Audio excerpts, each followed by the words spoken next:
Rinzel centers. Korpisalo, what a save on Nazar! Oh, it was awesome. First of all, that save by Korpi was one of the best saves I've ever seen. Mitten, game on his stick, walks in, shoots, he scores!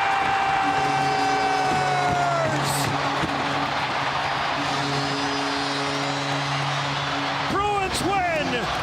Fraser Mitten, the game winner in overtime, and the Bruins win back-to-back to start the regular season. Kasey, that was one of the most fun games I've been at in a long time. I've been doing the Bruins for 6 years. I know it's just game 2 and there's low expectations, but that was so fun at the Garden last night. What an OT win. I know you had to be up early. Oh, I stayed up. I couldn't You did? Yeah, because you just started seeing like the chances generating. You saw them fighting back, and then it was like something's gonna happen. So like when I opened, iPad out because I got to get up at 4 o'clock in the morning, and then it's Mitten out of all things. You guys know how I've been feeling about this kid for months. Yeah.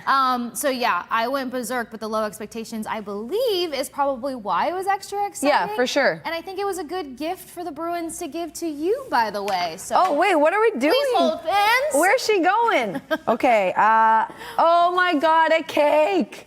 Guys, are you going to An sing? overtime thriller is one thing, but a Sophia birthday is another. This is so sweet. Thank you so much. Wait, hold on. Should I just take a big ass bite out Please of the... do. Should I? Yeah. Are we sharing? Okay, but you guys... There we go. Thank you. Happy birthday. There you go. Oh my God, that's all icing. I'm going to vomit right now, but whatever. This is so good. Thank you so much. Of course. Quite a birthday win for me. Thank you, Bruins. Oh my God, girl. That is all icing. I did not get a single bite of the cake whatsoever. I need water. No, I'm kidding. Guys, thank you so much. Yeah, the birthday thing. Covered. Thanks, girl. Just in case. Oh, wait. Thank you. The birthday thing, every year, the hockey opener is on my birthday. Whatever. When I was a kid, it was Toronto. And I was so excited. And then now it's the Bruins. Like, it means so much to me because when I was a kid, all I wanted was to sit down and watch a game. Hockey night in Canada with my dad. Oh. He had so many kids. Not he had so many kids. We had a lot of kids in our family. Siblings. I have siblings that I know of, 4 different ones. But he was so busy. He was always working. And it was a way for me to sit and spend time with him. Oh. And now, that was my gift. He's like, yep, me and you, that's it. No other kids are bothering us. Me and you locking in, watching the hockey game. And now when I have to work on my birthday, which I do because it's the opener of the season every year, it just reminds me of this is where I want to be. So it's a nice it ties reminder. into each other. It's still nostalgic no matter what. Yes. That's awesome. And yeah. Again, like I said, the Bruins give you such a great birthday, starting out the season 2-0, and I couldn't imagine the energy there last night. I mean, I heard how loud it could be, but funneling that noise through audio, it's still not the real experience. No, so. It's not the real experience, and I'm going to tell you guys all about it because I was there, obviously. But just wanted to say, obviously, welcome to the Hockey Hub. So we're going to go through the last 2 games. Mm-hmm. We're going to give our 2 cents on, what we're seeing. I really like your point about the expectations being low, so then that's why maybe yesterday was so exciting and so high. We're going to have sound. We're going to hear from the guys in the room in case you guys just want to listen to that again or you were working and you missed it. And then we have some storylines across the NHL because we've seen some big contracts being signed. So we're going to go over the details. Jack Eichel, Connor McDavid, among those guys. So we'll give you all the deets. But for now, let's go back to last night. Like I said, absolutely rocking. Just want to point out, because I don't know if the broadcast showed it, but in overtime, the whole bowl was on its feet. And that, you don't see that. I saw that in the playoffs when David Pastrnak scored against the Toronto Maple Leafs. That OT was so fun. Everyone was on their feet. You really don't see that a lot. And our producer, Brendan, was saying probably because of Korpi's saves that got them going. Oh, my God. But the vibes were so high. What did you feel from, at home for OT? Besides the fact that I struggle with oxygen, they joke every time I come into work. They're like, how are your neighbors handling you at this point? And I was like, we have an understanding. So that's a very good thing at this moment. But, it was just robbery after robbery, and to deny, the Connor Bedards and all these names that were trying to continue to make the game interesting is one thing. But what I love about it is, considering the expectations are low, you have 2 original 6 teams going at it, goes into overtime, and considering the factors of losing Lindholm in the first period, things that could have really deflated this team that's already being counted out in so many ways.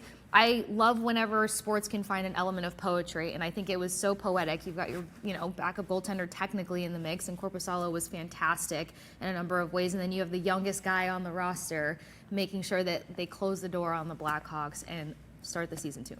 That Fraser Minton, so Razor was ringside and he asked him about like the moment you couldn't draw it up any better. I didn't actually listen to all the locker room sound of Fraser, and I don't know if he addressed it, but I'm like dying to know. So they have a day off, so I couldn't ask him today.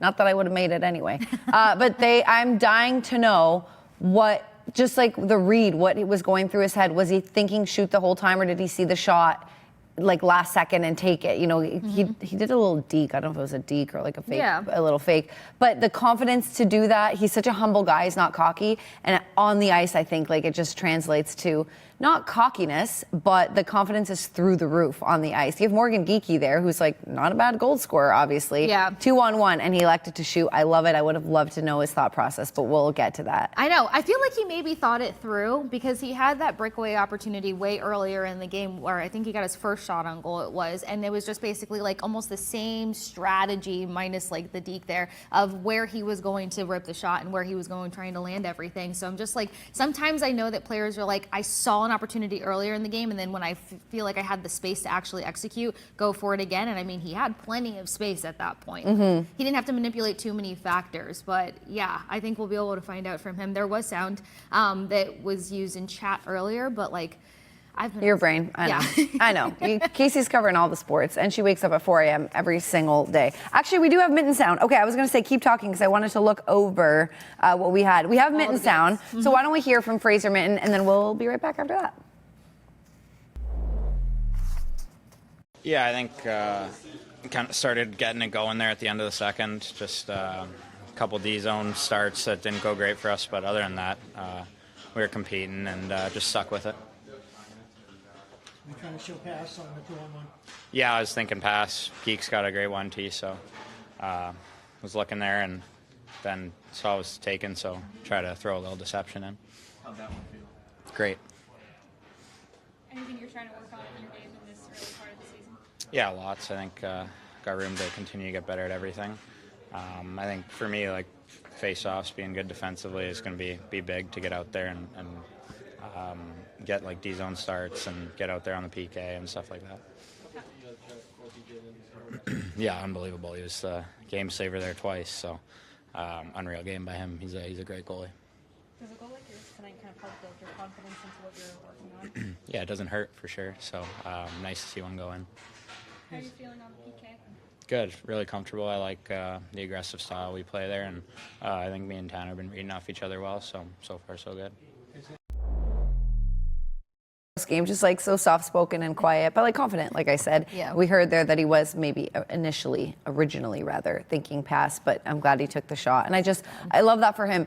Let's say he shoots it, gets a rebound, Morgan Geekie gets it. That's still good too. You shoot, you miss, that's okay. But the fact that it went in, like this is just, there are so many things that like could have happened the other way. And we're going to talk about that. This isn't like the Bruins party yet. We're just really excited about this 2-0 start and the fact that they've been exceeding maybe expectations, but there's some things that they can clean up for sure. But one, if Joonas Korpisalo didn't stand on his head and make those amazing saves, we'd be sitting here and probably looking back at all the mistakes that the Bruins made. We would have been like, and then this didn't go right, and then this, and right now we're like on this high. But that's how it is with sports. Do we want to play a little bit more sound, and then we'll like talk about some of the key storylines? Let's get to Tanner Jeannot, one of your guys too that you really like, on the OT win. Oh, it was awesome. First of all, that save by Korpi was one of the best saves I've ever seen. That was just insane. And then, Let me think. Mincy, my liney there, getting the puck. So you and, called out and secondary scoring in your video. It's just awesome. Yeah. Especially being the first one at home in front of the home crowd. It's pretty special, and can't wait to keep it going. Having played alongside him now, are you impressed with sort of his decision-making at high speed? Yeah, I mean, he's used the play really well. He's been really good to play with. Having a centerman that, is smart on the ice and sees the play like that, it definitely really helps. So, like I said, just going to keep building, keep talking with him and Micey, and we're just going to keep getting better. All right. I feel like there are some key storylines that we're going to keep circling and recycling, so I don't want to do the same thing over and over again. sure. But let's focus on the positives, and then we're going to talk about some of the things that maybe were our concerns or will be concerns. But positives we have from the first 2 games, that top line scoring. We got secondary scoring yesterday. The PK's been perfect, which is great. The discipline could be a little bit better. We have Tanner Jeannot talking about Korpisalo and Fraser Minten, so he's obviously a highlight. Anything you want to focus on from that list? Elias Lindholm, that's a big one for me. You weren't here. Oh, no, you were here last year. Yeah, that's a big one. Yeah. That's a big one for me, just seeing that he's getting going early and his attitude feels a little different. And why wouldn't it be? This is not a knock. That last time it wasn't, but injury and training camp, bad training camp, moved to the city, new team, all this kind of stuff. It feels like he's settled, and we're going to get the Elias Lindholm that we're hoping for. 100%. And I feel like he's going to get more grace too, because when you come into a new team for 1, a coaching change for 2, you're not really getting back to your game for 3, and something that people keep forgetting. Last year was his first 82-game campaign since he was a complete monster in Calgary with career-high numbers. So, like, for him to get through a full season healthy, thank you, all the things to knock on, and then be settling in with a team where everybody is learning something different. Now he can kind of get back to the player that, you know, he has the capability of being, and probably why the Bruins brought him in to begin with. But what I love it is just, like, when a player can get to the DNA of what they do so well. Like, his 2 power play goals almost copy and paste it. You know, he's able to get into the dirty areas and help out quite a bit, and that's kind of one of his fortes. And then it helps with, you and I have talked about it here a number of times, net front presence lacked last year. Well, 3 net front goals yesterday between Elias Lindholm, Kasey Mittelstadt getting on the board, super happy for him as well, and then Tanner Jeannot on the cleanup, which, like, that's his style. And coming from Mikey Eyssimont, that's a connection that I gratefully got to see in Tampa Bay a number of times when those 2 got to be on the same line. Yeah, I'm really excited for that third line. That's something we focused on in the show. Judd and Brick were talking about it, but Billy and Barry were really on that third line, showing all the chances, showing that they were an energizer line, which is what you want from your bottom 6, but also definitely creating offense and opportunities and speed, and like you said, net front, like that looks like a solid third line, and I'm very excited. But did you call that was going to be the line early on, or were you just excited about those 2 and then Fraser separately? I was excited about them, especially because of, like you just said, kind of the chances that are being generated. And when I got to shadow you at training camp, one of Marco's first days there, he was saying that the expectation of his bottom 6 are going to be almost an equal measure of his top 6. So when you look at the time on ice between the bottom 6 guys and the top 6 guys, it's not a drastic margin for one. So I had a feeling that, like, something was going to start moving and shaking there, and you're going against the Chicago Blackhawks team that has a lot of speed, a lot of 2-on-1 chances, and Eysimont's good at spotting that. And Jeannot's physicality can help slow that down. So I was very intrigued by what would take place with Fraser Minten as he's just progressing game by game and minute by minute. So yes, I had them on my board, but it was really seeing something happen with the second line that was like, it has to happen, because there was sparks in the first game versus the Capitals, and I wanted that to kind of fuel into something more. And I wonder too, like, players aren't always the most, like, I love hockey players so much, as you know, like, in terms of interviewing them. I think they're the classiest, nicest athletes that I've ever interviewed, but they're not always, like, the most honest when you ask questions. And I wouldn't be either when you're like, hey, did it, you know, the monkey off the back cliche? Like, are you reading the paper? Like, are you reading what people are talking about you? And they'll say no. But I'm sure, and I want to ask, I'm sure that if, like, someone like Mittelstadt or Elias didn't score in the first 6 to 10 games, but then they go on, like, a bit of a streak later, like that just getting a goal, if that's what your job is, one of your roles is, in the first 3, 4, 5 games is, I think, is such a difference maker. Even if you end up with the same, let's say you end up with 25 on the season, I just think that getting them in the first games just makes things feel different. So I'm really happy for Kasey Mittelstadt, because here we are needing secondary scoring. If it doesn't happen until game 7 or 8, I don't know. I just feel like that momentum of, like, trying for it adds up. It could be bad. Yeah, it shifts the pressure in a sense, you know, because this team already has pressure on it in terms of, like, they're just going to keep everything low scoring. They're only going to be defensively sound. Like, you know, what people think that they're capable of already sits off. So to be able to say, hey, I can still score, and like then it has to add up, because Kasey also spoke about the fact of like, hey, I came in at a weird time with the Bruins last year. You're coming from different systems. Like the acclimation period is so far overlooked because fans' expectations is like, do it now, or he should have already done it. So I think that helps very, like there's already team pressure, the individual pressure now he can probably breathe through a little better. Yes, and we talked about, I want to hear from Marco Sturm, so I'm just bringing him in here, but we talked about the young guys, the third line, and Fraser's young, but how he had some of the young guys on the ice in the final 45 seconds of a tied game that was going back and forth. That shows some trust in those players, which I like from Marco Sturm. I think he's good at reading, who needs to be on the ice when. Of course, a small sample size. We'll see how that translates. Let's hear from the head coach about last night. Right away in the coach's room, he's like, those are the kind of wins you need, to build something what we want to build here.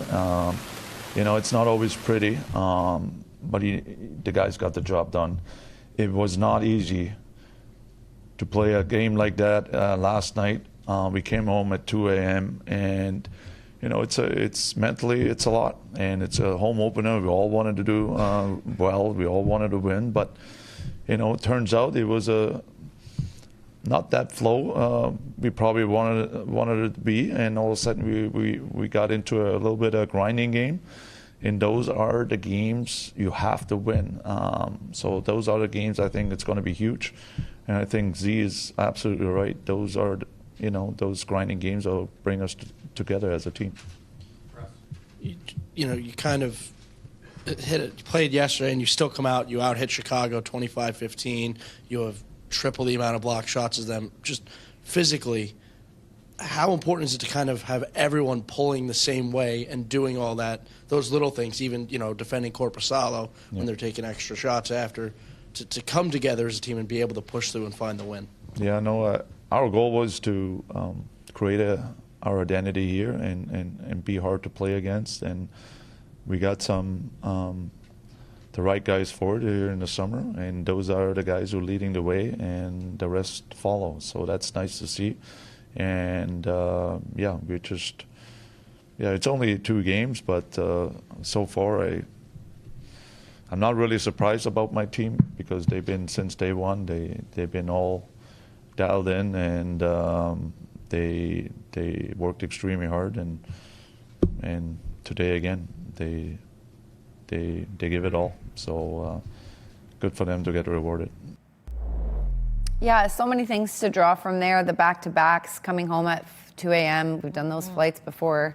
It's crazy, and I'm not even playing, but if you don't get enough sleep and you're up in the air and the pressure, I'm sore the next day, and I'm not even throwing my body around blocking shots and taking checks and making checks, you know what I mean, or stretching to make saves. So that whole thing. But yes, it's just the first. We're not talking about game 70 in the season when the grind really gets real. But all, like Marco said, all those things that add up to get those grind out wins are really good for a team and going to bring the locker room closer. And we're going to see some losses. We're going to see some losing streaks. Duh. Yeah. That's every team in the NHL. But I'm excited that this is the start, at least. Oh, I'm very excited too, because again, there's just so many unknowns, and I feel like we can answer a few more questions now. But what I love about what he said, and just kind of how the season has started in general, is you have 2 contrasting wins that take place from the W versus the Capitals, and then the W versus the Blackhawks last night. And it became a thing during the Red Sox season, actually, when you have a team that can kind of find these variable ways to win. You've got to put more credit on their name. They were very much in command in game 1 versus the Capitals, and just their ability to manage certain things and everything that they built upon throughout training camp in the preseason, handling the neutral zone. Yeah, they still got in trouble with the penalty kill, but making sure that the power play was able to respond in equal measure. So to have more of a sound game versus one of the top teams that just came out of a playoff run, and then turn around and have this don't underestimate the Blackhawks, different variables. I feel like it says a lot to how this team can continue to adjust, and how well they're already responding to Marco Sturm. And then you mentioned the young guys getting that time there. This is the time for them to get those reps, because if any injuries take place or any adversity pops up, they're already putting themselves in the best position possible to be we can manage that. Because we already can trust these guys to do X, Y, and Z, because they got those reps day 2. Yeah. Well, you just mentioned injuries. So speaking of which, obviously scary moment because we miss Hampus Lindholm so much last season. He went down in the first, I think it was like 4:28, so like about 4 minutes, 30 seconds of total ice time in the first period. And then we got the update, which was a different injury. So it was a lower body injury. He did not come back to the game. The update after the game was not the same injury as last year. He tweaked something, and that they didn't give a timeline, but I think they said minor, or it's just minor injury that he tweaked. Different than last year, and he's going to be re-evaluated, which again, today's a day off, so I'm sure people will be asking about that tomorrow. But like, please, Lord, for him too. Yeah. Like that would be devastating. Yeah. But if Hampus is out, this is a fork in the road, like not different team, but yeah, like not what you planned for. Well, because this is a lot of what we've talked about. Like, oh my gosh, having him back is going to be not only impactful, but it's going to help kind of straight out a lot of other things that could potentially take place or that fell apart last year in his absence. I will say you don't want to see this. But I know that when some of the roster transactions happened and whatnot, there were some fans out there that were like, hey, Jordan Harris looks awesome. Or like Asperat? Yeah, I think the T is silent because he's French. Aspiro? So Aspiro, yes. Okay, Aspiro. Yes. But like you saw some good things out of these younger guys. And then I know I dug into Aspiro a bit more. And it's just like they referred to him as an interchangeable piece, somebody who can be very stout and reliable on the back end, play with anybody. So this is where you see where your depth actually comes and lies in. And again, not the circumstances that you want to be in, but better now than December, January, February.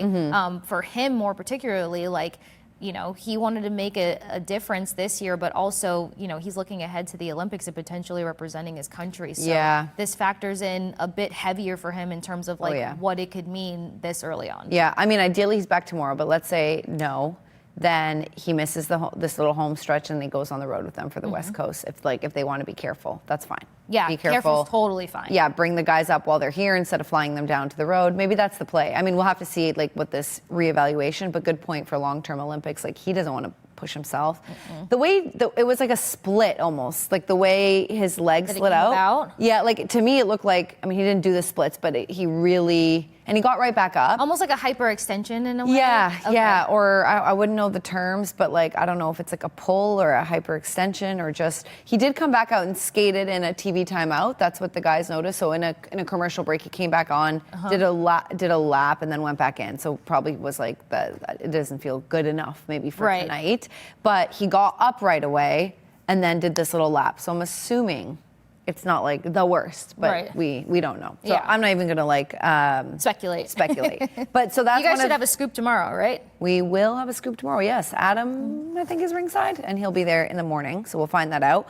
So that was one of the negatives, obviously out of our control and his control. What else? Turnovers. Bad penalties, turnovers. Go ahead. Do you want to talk about that? Yeah. No. Okay. Well, no. It was just a mess, and like it felt like there was a number of misunderstandings. I know that Zadorov went in for like a check along the boards and the puck just happened to get past him, and that was one of the scoring opportunities the Blackhawks collected on. So it was just kind of some of these like miscues, mishaps within a lot of the turnovers that took place. And again, when you're going against a team that can generate rush opportunities like crazy, we saw Flyers no good last year, one of the highest rush generating teams, and that's where you can kind of lose some games that are very much in your grasp. So through the first 2 games, you saw too much of that, and then you said it earlier, discipline. Yeah. Like, you can't be passing out and gifting power play opportunities. Yeah. You can give it to you because it's your birthday, but you can't be handing out to opponents like nothing, like it doesn't matter. It's so funny because Pasta obviously took a penalty for a slash, but when we showed it on the show, the guys like were not mad about it at all. They're like, that was awesome. Because I don't know if he got speared or what the word was, but he definitely like took a stick to like the gut or the groin area or whatever it was.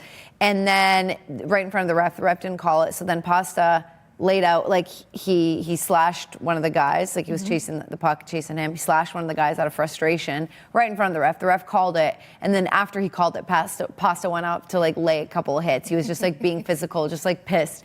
But Barry and Billy loved it. They're like, not that they love that penalty, but they're like, yeah, like we sense that frustration. They like him sticking up for himself, I'm sure. He's just so mad. He was like running around, laying in some hits. And you don't want to see that. And I don't know if it's the discipline part's going to drive in until they take those penalties and give up a bunch of goals. Then they're going to be like, okay, let's clean it up. Because you're getting away with it now. The PK's good.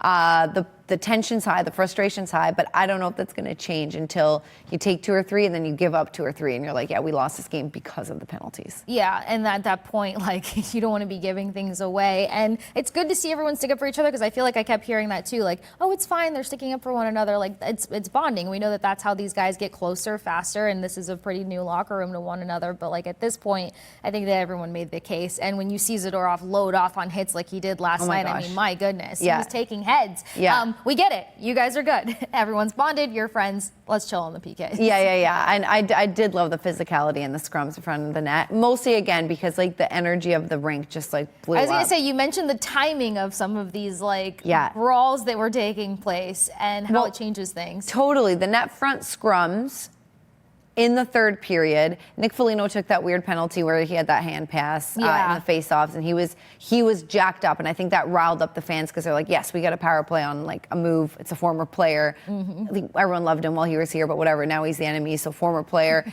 And then that was great, that power play opportunity. And then you get like just the team sticking up for each other, and the net front scrums was really fun. And Zacha, I never see. Oh my gosh, Zacha he was worked up. Yes, and he went in. And he was defending. I forget who. I think it was Crowley on the ground. Yeah, he was defending Crowley. But I was like, okay, so we see the 2 Czech guys, Pasta and Zacha, get more physical. Like, this is good. The team's bought in. And it's funny to see Pasta like kind of on a little bit of a revenge tour, because I'll never be able to unsee the meme that went crazy when he went to apologize to the ref.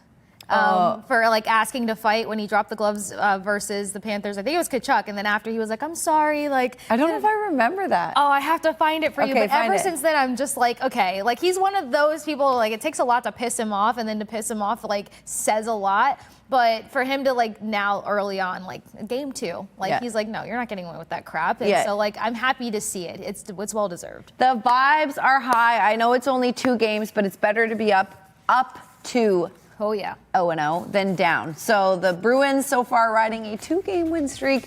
We're going to look ahead. We're going to talk more about the Bees' win last night and look ahead to some other news stories around the league. We'll be right back. Actually, Z, I'm full of crap.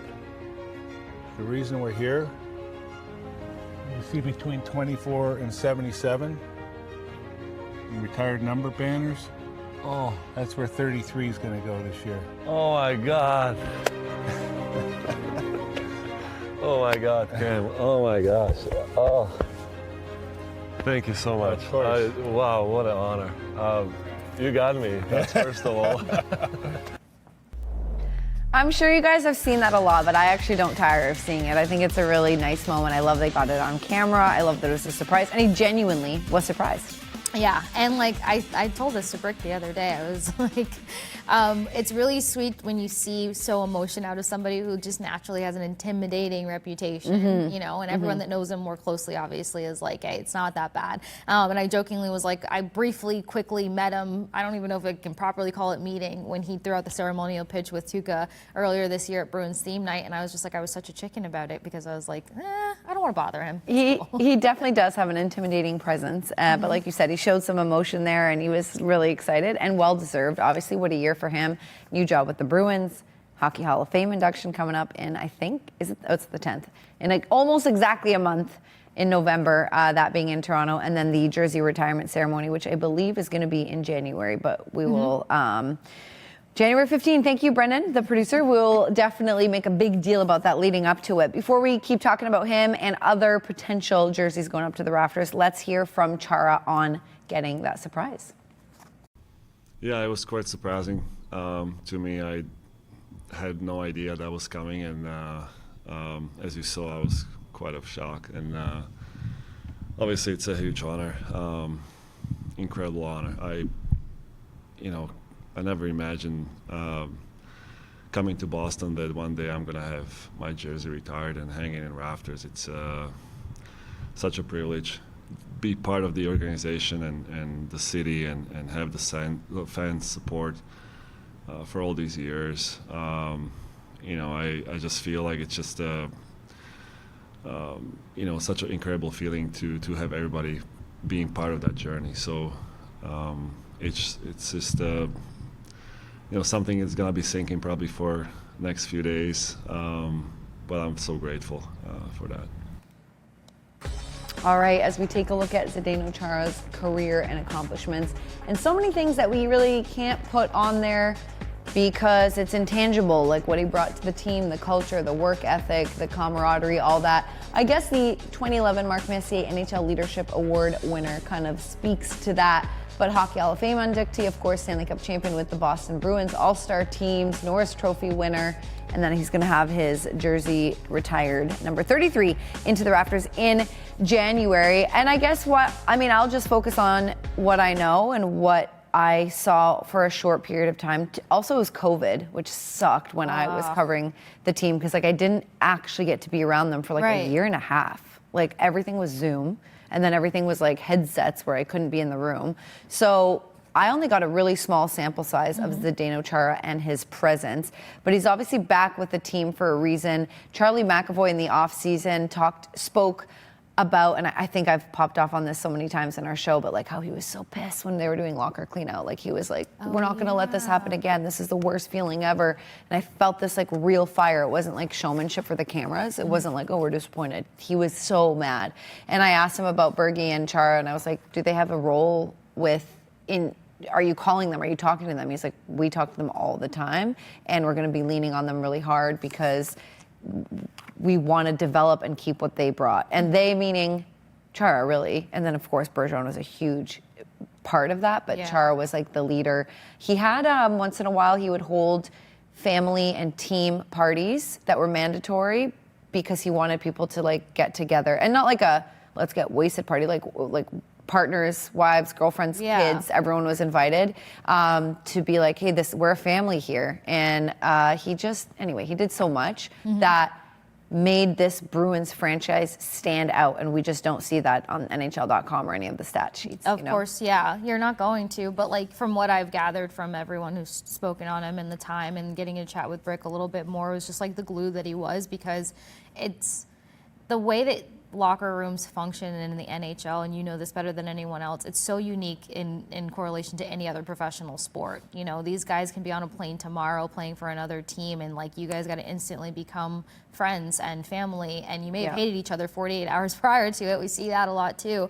But Brick really painted a really elegant picture as to like how he made everyone feel like they matter. Yeah. And he had the ability to do that in like no time flat. And it's just like, it's so interesting to think of like, again, we refer to him as intimidating and all these other things, and obviously the big presence that he was on the ice, but for him to have that caliber of like invitation and like make people feel seen, that's still a hard task for like a normal human being on a day-to-day basis. And somebody who has 100 moving pieces in their life, to be able to have that sort of delivery, like I can respect that just from a human standpoint, and I think that's really something special that the Bruins organization can speak on their own, and now he's a part of it from the front helm of it. For sure, and Judd told me this, I didn't even know that, but that Zdeno Chara did not allow people to refer to rookies as rookies. Wow. So he was like, no, you're, I think it was first-year player or something like that, or whatever. You just couldn't call them rookies, and you couldn't treat them like rookies.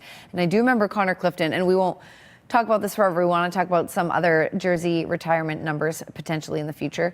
But Connor Clifton was a young player that was up and down in Providence when I first started, and then he kind of got a regular spot with the team. But I remember him saying that Chara he was intimidated when he got up. He's like, what am I going to, do or be, and do I clean up? And some of them have to collect pucks. In some teams, some of them clean up the garbage. But he was like, your role is just as important as mine. Your role is just as important as Brad Marchand's and Patrice Bergeron's. And to say that to Connor Clifton, who might get like 7 to 12 minutes a game when he first starts, and he's like, my role is as important as Patrice Bergeron's, like, that's crazy, but that's coming from the captain. And he's like, we really believe that. And he made the room believe that and be like, this is just because he plays 4 minutes a game, if it's 4 minutes, it doesn't matter. His role is just as important, and you're going to treat him like that. So I love that. I love that, and he's done a lot. We can talk about this forever. We're not going to make this the Zdeno Chara show, because when he does get inducted into the Hockey Hall of Fame, I'm sure we're going to be talking. A whole new show about Chara. But once again, congrats. Just to throw it out there, we were kind of debating whose numbers might be next. I think Bergie. Yeah, I don't think there's any way that it's not him next. Yeah. And like the way that he's the alumni group that likes to stick around and still be a part of it. And it's funny because over the past couple of months, when everyone's like, hey, is Chara gonna have a role? Is Chara gonna have a role? Is Chara gonna have a role? In the same sentence, they're like, well, what about Bergie? Yeah. What about Bergie? So, like, you can't have that tandem in a conversation of, like, they would be pillars to be a part of this organization again in a different capacity, and isn't the next to go to the rafters. But our producer did make a funny point. Is just like, how many jerseys are we allowed to send Well, are we going to run out? Right. Are we going to run out? I mean, I guess eventually, like, it's one of those things back when Ovechkin was chasing the title, people were like, I don't know, because it was like 200 goals away or whatever. And you don't think about it. But once it starts inching up, you're like, wait a minute. And if we keep doing numbers, but it would take a long time. But I wonder if, like, when we're old and gray, if we're going to be watching the Hockey Hub with two young other people hosting, if we're going to be like, we're out of numbers. But yeah. We can call into them. We'll call in, be like, we used to host this show. But yeah, I wonder. I mean, I don't think anytime soon, because it really is an honor, and it takes, and you got to play your 20-year career, and then you got to retire for a couple years before it happens. But it could happen. I'm sure the NHL will pivot. Was he Krejci? Do we think we'll get his number? I don't know. I mean, he did make the the Centennial team. Like, there was a team that was announced, like, the best players over 100 years. Right. And funny Krejci story, he was like he had zero expectations. And I think he cried. I think he said that he cried when he found out. He was at home. He and his wife were together, and they're like, you made this all-Centennial team. And he was like, oh my God. Like, it was like such an honor to him. So if you're making the all-Centennial team, that probably means your number's up there too. We'll see. Yeah, it's worth the conversation, that's for sure. He is a character. He hopped on Unobstructed Views last year. I know some fans have been tweeting and asking about that, but it was very much like one of those, like, if you watch the Vince Vaughn, the internship movie where they're like learning certain things with technology, like watching Krejci in an unfiltered way figure something out. Oh, yeah. Holy crap, hilarious. Yeah. Unfiltered Krejci is hilarious. All right, Kasey, we have news around the NHL that we're going to get to after the break. We're going to tell you some of the big, and I mean big, contracts that were signed, and we'll go over other need-to-know stuff, and talking about Kevin Pasternak. If you don't know what we're talking about, I'll explain. But KP, we'll talk about him next. Good old KP. KP. All right, welcome back to the Hockey Hub. Sophia and Kasey here with you. We talked the Bruins' first two wins. We played some sound earlier, debated the good and the bad, but really just hyping up the good because it's been super exciting. We'll focus on the bad when it happens, okay? We don't have to do that before it even starts happening. 2 wins for the Boston Bruins, back-to-back games. Talked about Zdeno Chara and his number being retired to the rafters eventually in January. Now we're going to move to news all around the league in a segment we call Tape to Tape. Yeah. I guess we are starting with the Boston Bruins, but if you haven't heard yet, if you hear anyone calling David Pasternak Kevin or Kev, Screaming for Kevin like a Home Alone figure. you know what? That would be funny if Geeky's like, Kev, get me that. Could we like, make that his goal song? Which one? The Home Alone, Kevin! That would be hilarious. I like the current goal song, and they're not going to change it. But maybe they'll play that in the locker room. But why is he being called Kevin Pasternak? Okay, so this is Fanatics showing off. We're talking about the jersey sales, the top jerseys. Or no, they're asking about it. I don't know what they're doing. But top 5 jersey top sales. Top 5 jersey sales. Okay, so then they have Kevin Pasternak as number 5. I don't know if that was like just left from last year. I'm trying to think who would have been a Kevin that they would have like copied and pasted. But whatever. They have Kevin Pasternak on there, and then Dave, as Geeky calls him, Pasternak scored in game 1. And the Bruins went with it, and they tweeted, way to go, Kevin, which is funny. So now I'm assuming he knows that's like a thing. I hope he knows. I haven't been around the room in a while. I'll ask him about it. That's what I was gonna say. If anyone can ask Kevin if he's aware that he is Kevin, that his name has officially changed. But the funniest part about it, I think what made me lose it even more is like, all right, bear with me for a second. David barely looks like a David to me. No, he doesn't, but in Europe, you'd say David, and he does look like a David to me. Okay, so but like a David, no. Yeah, like when David, he's just walking about and it's like David, and like now he has this sick, nickname, pasta, serving it up, all these things. But then you have to go and name him Kevin. I know. Like, you have to do that to him? It's kind of funny, though, because it's such a juxtaposition. Like, if he was like a Hampus or like, I'm trying to think of like a Sven or like some cool European name. Yeah. You're like, yeah, cool. But like now he's like 2 different personalities. He's been in North America for long enough. Like, it'd be cool if you just had, if you're European, you had like an American nickname, like Kev. Kev Pasternak. So we'll see. Maybe he'll be Kev from now on. Also, obviously, tore it up game 1 as Kevin. Yes. We didn't go crazy with the Kevin stuff on social media yesterday, and Yeah. it was a night for the second and third line. So, Yeah. like, maybe Kevin is the, like, spark of scoring. If he likes it, it'll stick. If he doesn't like it, then we're going to leave Fizzle it. out. Okay? We Yeah. won't talk about it anymore. David. All right, how about this? Yankees pitcher Cam Schlittler Yep. is a Massachusetts native, and then after the Yankees lost to the Blue Jays, he changed his Twitter profile to show Bruin support, which I love. Obviously, I went to go find him on Instagram. I don't think he has an Instagram, but I was like, well, does he? I always check. I'm like, if you're a Bruins fan, do you follow us or not? Right. Bro, are you following Nesson? Are you following me? Following Sophia. Hello. But I like this. Next stop, Bruins. And then I see his name up there with the spoked B. Yeah. I love that. It's one of my favorite things, seeing other athletes be fans of other teams.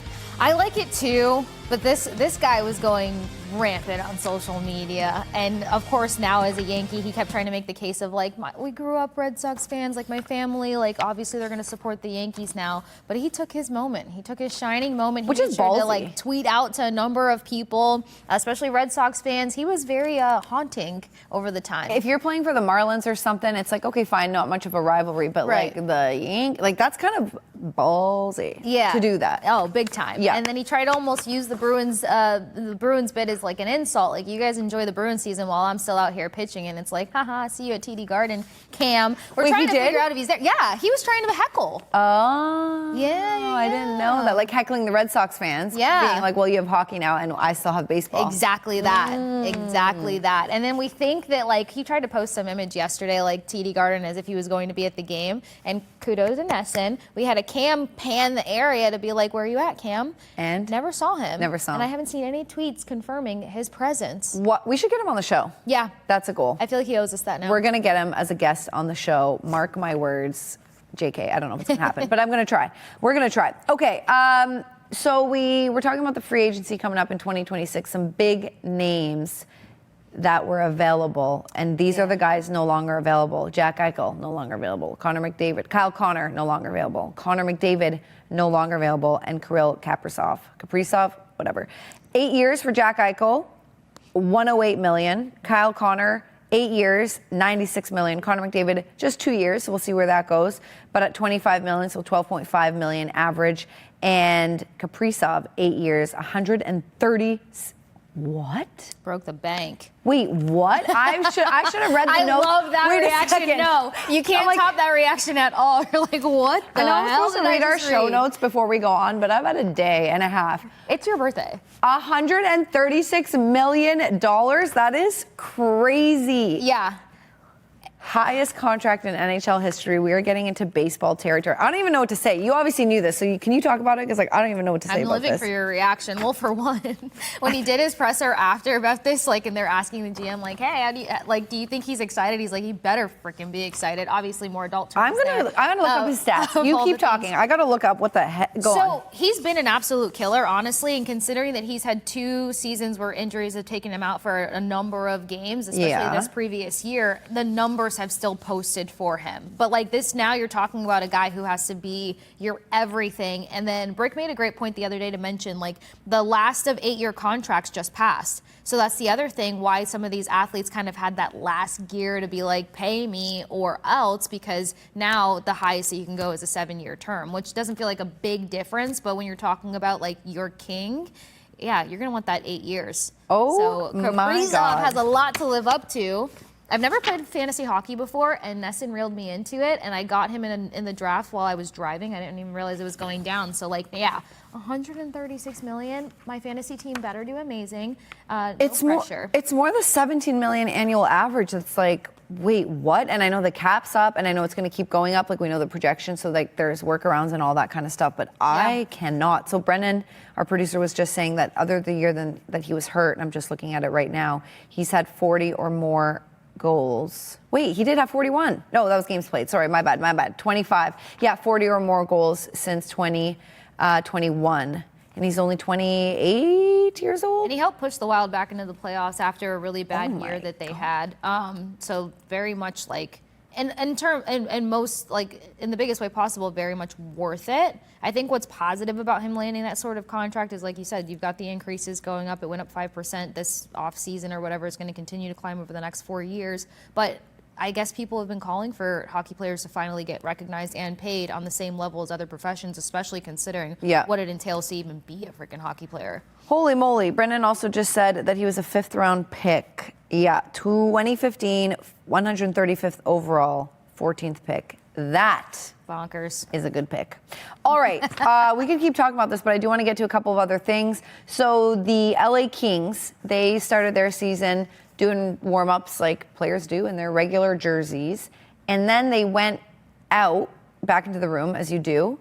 So here it is. The Kings warmed up in their usual home uniform, then came out for the game in their surprise 3rd uniforms featuring chrome domes and the Crown logo. Are we seeing that? Yeah, we are. We're seeing it on the screen over there. I think that's a cool surprise to do, regular warm-ups, and then come out with these new jerseys that has not been on the internet. Our producer doesn't like the helmet. I need to zoom in. I can't zoom in to see it. I don't hate them. I don't hate it because I feel like this season the Kings have leaned so much more into like the royalty aspect. They dropped a new podcast. I think it's called Royalty or High Tea or something like that, which I thought was like pretty awesome. But now like everything is in terms of like armor and like, you know, really leaning into like the knights and the royalty and stuff like that. So I'm here for it. And plus like we've seen all of these jersey reveals kind of be one and the same. Teams post a picture of it and that's how you find out. And then fans have This is cool. To clamor on about it. Like here, the element of surprise, I think, is sick. Yes, very cool. So the Pittsburgh Penguins also did this, I believe, last night, and they got chirped for it. They did get chirped for like copying, I guess. I mean, whatever.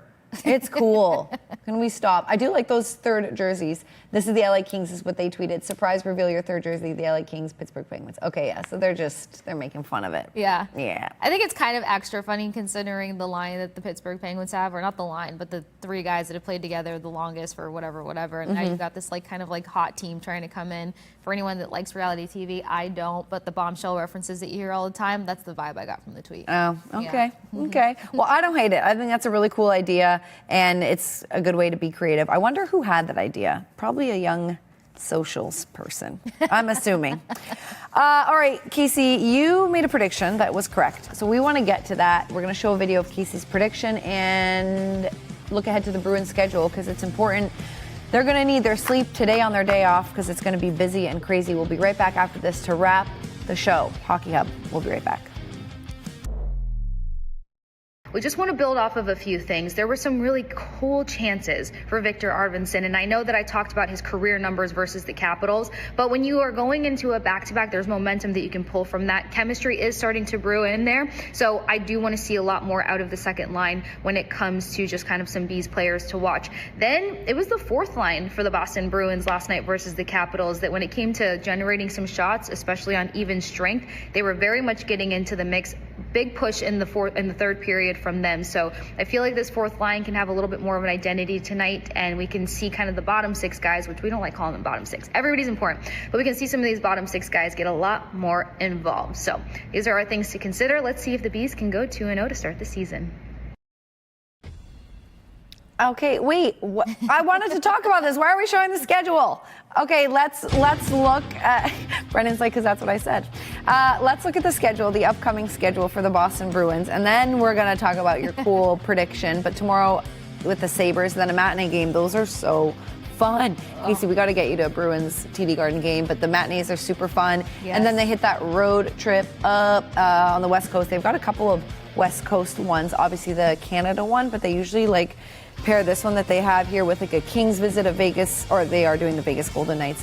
Kings, Anaheim, they're doing that Midwest separately. West. Yeah, they're doing this a little separately. So lots of travel for them and a already condensed schedule. Sorry, I didn't know we were showing the schedule first. I wanted you to go off on what you said. First of all, what was that for? That little... So 2 years ago, I started this thing called Things to Consider, playing on words. I changed consider to a K or whatever. And then usually, depending on the results after, I'd be like, in case you missed it, case being my name, Kasey or whatever. Oh, cute. So yeah, it was something that I did with the Lightning, picked up pretty well. Did it when I first got here for a minute. Team temperature, I was like, let me take it off the board for a second. Got some tweets to get it back. So before every game, that's my preview style. I'll do Things to Consider where I try to make, the numbers make sense in a digestible way. And ever since covering hockey over the past 5-6 years, like what I love about the numbers is that there's just some guys that play very well against certain teams. So that's where the career highlights should point out. Like we always make jokes that Brandon Hagel has adoption papers on Montreal. Well, he can't not pick up a point versus Montreal. So it was cool because when I was saying the second line needs to get involved, like Victor Arvidsson, 23 points in 36 meets, and then also Elias Lindholm, great numbers versus them too. How does it feel to be correct when you do stuff like that? Because that's good. It's like, I don't like betting, but like people who get a kick off of like bets landing, I get a kick off of it. Yeah, of and course. it's like fun because it creates different kind of conversation with fans and stuff like that. Like somebody thought I was crazy for saying Jokiharju can get involved in the scoring. Again, his numbers, his shooting percentage, it all implies that he could.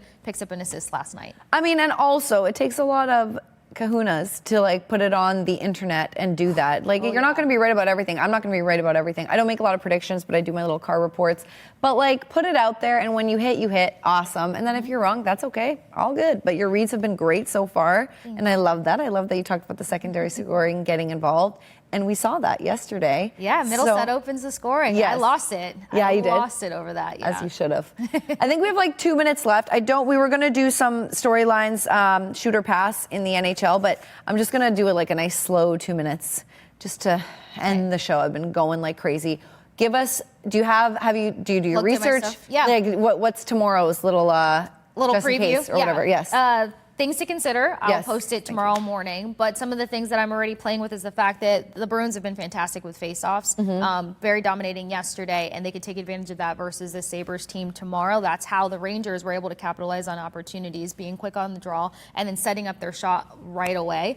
Something else is going to be basically working very heavily off of the right side. The shot chart was showing just so many avenues for them, and they've done very well with just kind of like not overthinking their shots and their timing of things. So this is where we can also see those guys, third line, fourth line, get more involved.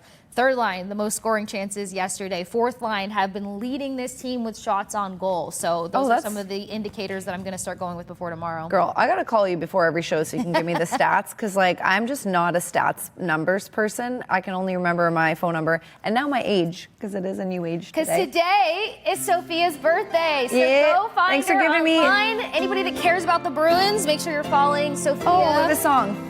Happy birthday to you. Okay, I'm not going to sing my own happy birthday song. That's weird. Happy birthday. Thank you guys for the cake. I have diabetes now because I took a big bite of icing and I didn't have any breakfast, and the sugar is coursing through my veins. But no, thank you so much. We'll be back, what, Monday? No, not Monday, Friday. There's a game on Monday, so we don't have a Monday episode. The game's at 1. We're not going to compete with the Bruins game.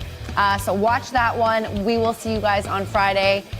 Enjoy the next couple of wins, I'm saying it, by the Boston Bruins. And thanks for tuning in, guys. Have a great weekend. We'll see you next Friday. Bruins play tomorrow and Monday. Bye. Happy birthday. Thank you.